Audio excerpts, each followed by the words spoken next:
My Bubble friends, the big day has finally arrived. That's it. Bubble has just released the official version Bubble Mobile Native and it will be available for everyone. I already had access to the mobile beta before and I have a lot to tell you. This video will be divided into 3 parts. First part, we will talk about the difference between mobile native and mobile responsive and whether it's really useful to switch to native. Then we'll look at the new differences in the editor. So we will see everything related to interaction, editor element, and also workflow. Because you will see that there are things that are different and some logics that are a bit confusing. Finally, we'll give a little point of view on what it's like to do Bubble in 2025 with the mobile part. Because for me, I'm telling you directly with a big spoiler, it's going to be a new freelancing war because everyone will want fast mobile applications. And believe me, developing a native mobile application is not the same as developing a responsive mobile application. But before going further, what is a native mobile application and do I really need it in my business? First, the native aspect refers to the fact that you can download the application on your phone. And to be able to download it, it needs to be available from a platform. So these are called stores. You have the App Store for iOS and Apple, and the Android Store or Play Store for all things Android. These stores are necessary for use, knowing that there are different rules to follow as a developer. We will take the time to make a video about these guidelines and things to respect and know. But the process of developing a native mobile application is not trivial. So already a native mobile application means different stores, specific rules and ways of developing, specific needs. Now the question you need to ask yourself is, do I necessarily need to do it? Especially if I initially wanted to make a responsive application. The question really comes down to whether your users truly need it. On one hand, if for your users it's just a gimmick, well in that case, why develop an application for them? If on the other hand, your users are already on their phone with a competing application, it is very likely that you will have to go that route. Another important point, I consider that some apps, which we call pocket apps, naturally need to be on a phone, such as dating apps, food delivery apps, taxi, ride-sharing apps, and for example, sports apps.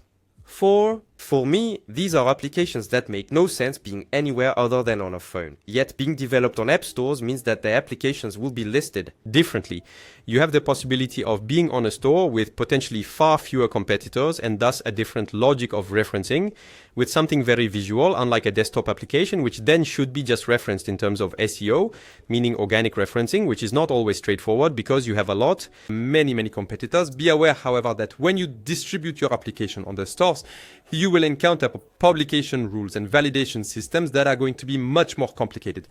No more deploying your application hastily with 2 clicks on the web and being able to make mistakes on the stores. It doesn't work like that. You have checks, sometimes even humans who will review things, give you feedback, and even prevent you from publishing if it's not right. So consider this logic carefully before diving into this topic. Further, there is also a question that was recently asked.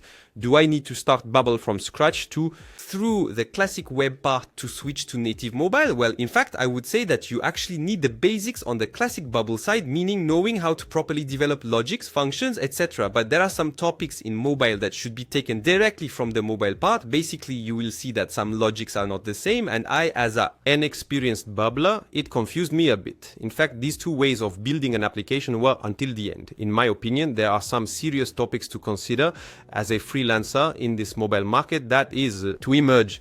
It's the perfect time to present you with a technical demo of the new Bubble editor. First, if you open your editor, so since the update, you will have an interface that has changed. We will have many more settings and the ability, notably to see 2 buttons here, the web part and the mobile part. So already we encourage you to have a development path that is different, that is specific to mobile. What does that mean? It means in reality, I did it on an application that was already existing on the web. Well, you will have 2 interfaces, even if they are on the same application, that are actually compartmentalized. What does that mean? It means here, I am on the web interface, I have my screens corresponding to my web interface. If I switch to mobile, well, I will find myself on an interface with my mobile screens and different views, and not at all my web elements. It also means that I will not be able to switch and copy my web elements directly onto my part, mobile. And by the way, I clearly urge you not to do it, because it doesn't work the same way. When we get to the mobile application, we will want to create a new page, and this new page will have 2 choices. Either there is a reusable element, it's like on Bubble, meaning elements that will be reusable, and the mobile views. The mobile views actually correspond to pages, but the term view is used because the technology behind is different. If you have already created single page apps, you have pages that ultimately give the effect of separate pages, but in reality are hosted on the same Bubble page. Well, that's going to be the web logic. Finally, on the mobile side, which will really be noticeable since all your interfaces will be extremely fast and fluid to use. And in fact, we know and understand that they are built directly on the same page. First, when you open a new view, you have 4 choices: the scrollable, not scrollable, vertical list, and section list. Now, to give you a few more concrete examples, I will directly share with you the different possibilities of interfaces. So already the first possible interface is the scrollable part. What is the scrollable part? It's a classic interface with the ability to scroll. And there we see directly on the editor that we have the ability to add mobile canvases and to see somewhat what it is supposed to look like. So rest assured, this part at the very top, they call it the safe area, is the status bar. It's basically the phone display, but of course you won't have this display on your application. It's completely normal. The interface you have around, ultimately the preview interface, is one created by Bubble to give you an example and especially to manage your different sizes, even though overall the size management system is really well done, huh? For those who have never done mobile, honestly, it's much less complicated. Here, however, you won't see all the interfaces as you should on the phone. Why? Because some features just don't work through the web editor, but Bubble has thought of everything, especially with a system called Bubble Go, which I'll present to you right after. So here we return to the page. This is a scrollable page, so classic, you can scroll. You have a page that is not scrollable, so it's the same thing except it's completely fixed. You see, I can't scroll. Then you will have pages with pre-configured interfaces, notably interfaces with elements like lists. So you have section list and you have the vertical list. So I will start with vertical list because it's the classic list. It's a list, in fact, that allows you to have control somewhat like a repeating group, except that you can't add anything else but that element to the page. And in this configuration, it's extremely practical because you have the ability to have additional interactions.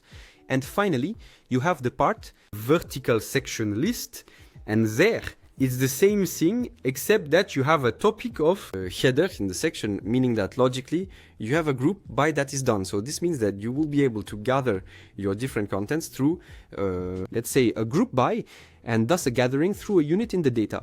So if I go back to my home section, then you have a whole set of interaction elements, visual elements that are new. So you no longer have the classic repeating group. Instead, you have what are called short lists and horizontal lists. So what is it? Well, in fact, the horizontal list is a horizontal list. You can see it right here. And the vertical list is simply a list, as one might see it, meaning a repeating group in columns, although you can choose the number of columns you want within it. At first, it's a bit confusing because we try to find the same functionalities, but in reality, it's rather very practical. And I even think that in the web part, actually, we would save a lot of time. Once it's done, you have literally the same control, that you would have in a way. Classic, that is the ability to fetch from the database. You have additional specific configurations that allow you to better manage the interface. Then another element has been added, which is the sheet aspect. The sheet is ultimately a controller that I find super interesting, which is equivalent, in my opinion, to what I call the focus dropdown, or indeed, the focus group. It's an element that when clicked will display a window on top, so we use it a lot, especially for displaying certain controllers. Well, actually, it appears at the bottom of the phone, and that's a real pleasure because you have an interface that will directly allow you, firstly to have a kind of pop-up over it that is fixed at the bottom of the page, which you can control and resize to a certain extent. You have different sizes that you can set up, and inside you can add controllers as you wish, as if it were a particular interaction. So now we will see that I can click through an element which is an input ultimately called the selectable list. So selectable list is a bit like a kind of drop down with the ability to do multi drop down, meaning selecting one or several elements. It's a feature that's quite fabulous because literally it will allow you to have something very easy to use. And just like that, when I saw it for the first time, I thought, but why didn't Bubble integrate it directly into a web part? There are many elements that made me think that, saying to myself, wow, they found incredible solutions and we should have access to it everywhere because it must be relatively amazing. There are other features that I won't be able to show you through the web interface because, quite simply, these are interfaces that are not yet directly available from the web part, and I don't think they will be, since these are screens that require a phone's functionality. That's the case, for example, with the camera, and so for the camera, no matter how much I click on it, it won't work. know that if I want to use it, it will only display the part image download, and that's not what interests us. But what you need to understand is that behind this system before, we had a picture uploader, and now we are going to have a workflow system that will work. That means if I click on the download part, on the part camera, and if I want to edit the workflow, I will have a standalone workflow called open camera. This means you will have a much smoother action to open the camera, and as you will see shortly, it is a much more pleasant and especially much faster window than what we could have in the web version. It is not the only feature that is available solely in the native part, mobile. In the mobile native part, you will have 4 actions that are added. Adding the camera library, so accessing the gallery, opening the camera, and you also have the location permission and the current location. Now that may seem trivial because it can be used on the web part, but this phone, if you access the user's location, you must request permission from the phone. And so if you distribute it on the app stores, they will check that you have indeed requested permission. And that means they've added an automatic permission, which makes your work much easier. This is precisely one of the topics that we overlook a bit in the web part, but in fact in the mobile part, they are extremely important. Also, they added something that I find very, very interesting. It's a new way of clicking on buttons. In web buttons, you had the action. You had the result of the action, which is pressed, which was the logic of, we have already pressed a button, and in those cases, we can display a particular color. There wasn't necessarily an action of workflow. Well, they changed how to do it. They added the ability to either click on a button. So if you see there is an element it taps, so just tap, click, and there I have a classic action, which means I will change an event. I set a state, so I will change a custom state, and on the other side I have the action which is the same, except that it is pressed. There the pressing action is the same, except that I have a minimum press duration. And there, in fact, we realize when we are going to click on it, if I click once, you see I went to a tap function, I can click even many times, I will always be on tap. However, if I hold the button for 0.5 seconds, I will be on a pressed function, meaning my action button can have 2 different actions depending on the user's interaction. There are also other important topics. This is especially the menu navigation part, the navigation. Here I showed you the main points, so now you have the ability to add a tab menu directly here. So actually you can simply add, so here if I disable the menus gradually, you will see that we will lose some. Here I can disable the ability to have a menu, and with one click I can add a menu. So this menu is a bit special. I'm not a huge fan of the logic, and I think it will evolve. It's that when you add a menu, a tab bar is added, and this tab bar automatically adds applications that are considered precisely as tabs. You can add all these screens here. Once they are added here, you can finally modify them and return to the screen in question. But you should know one thing, that these screens, you can only modify them in their attribution in some way, what view you want to implement. So for example, here, if I want to remove the view to add another one, it's here that I will be able to set the view in question, set if it's an icon, a label, or both, and change the active inactive icon. That I can only do it here. And so it's not necessarily intuitive to remove an element. We've already done also simply to modify.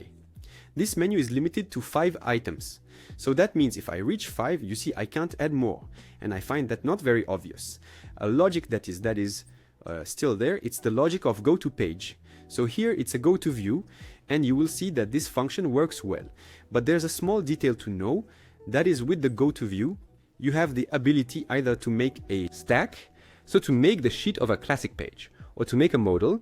And in the modal, what is crazy is that we have the impression that you are in a detail page, meaning it will display a bit like a sheet, meaning an element that really overlays the previous screen, which creates an effect that I find extremely nice and helps the user understand that we are actually in a detail page of the previous page. And Bubble thought of this by adding a very relevant system. It is the ability to add in the page. We want the app system bar, which will ultimately correspond either to the page title if you wish, and you can even add additional buttons. So this means you will initially get a little familiar with it, because it's not always straightforward, but you can add buttons, and on these buttons, you can add interactions, so action and workflows. And honestly, it's super practical because the back button, well actually, it allows you to automatically return to the previous screen, and even if you can do it with a swipe, depending on whether you used stack or modal, I find it really well done. We have an application. Honestly, I guarantee you it's smooth with a swipe, and which I'm quite a fan of how it's done. However, indeed, it does require a bit of getting used to because the pages are no longer as segmented as before.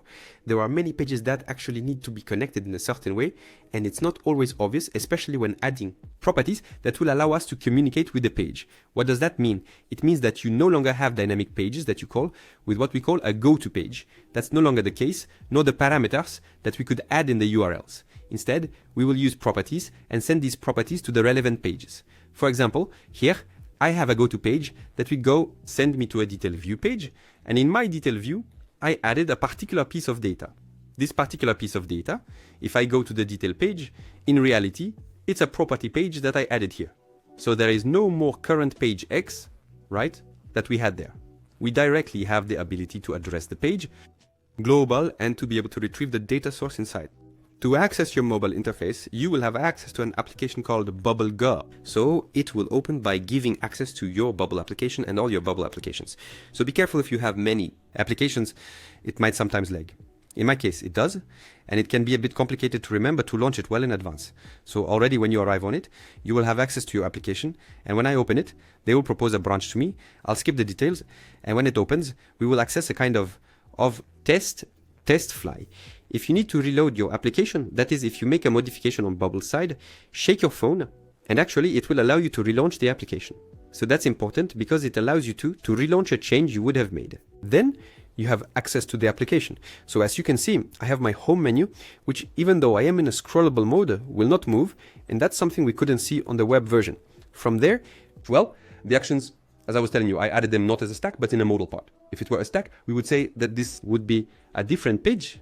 There, for the stack side, it feels like it's really a detail page.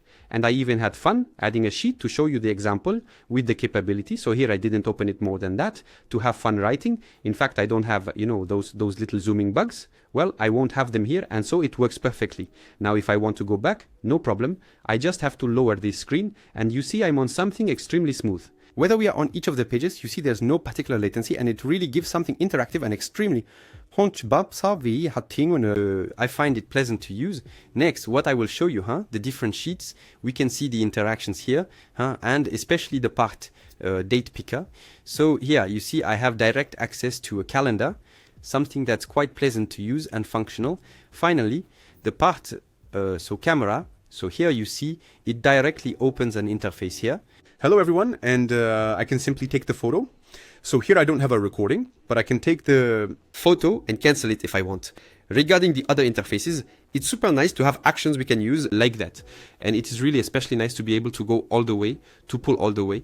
I think there will be quite a few videos on the interaction part with the fluidity it allows, meaning you can pull all the way and have an action take over another. And imagine everything we will be able to do, even just on to-do lists or task transitions. It's quite incredible.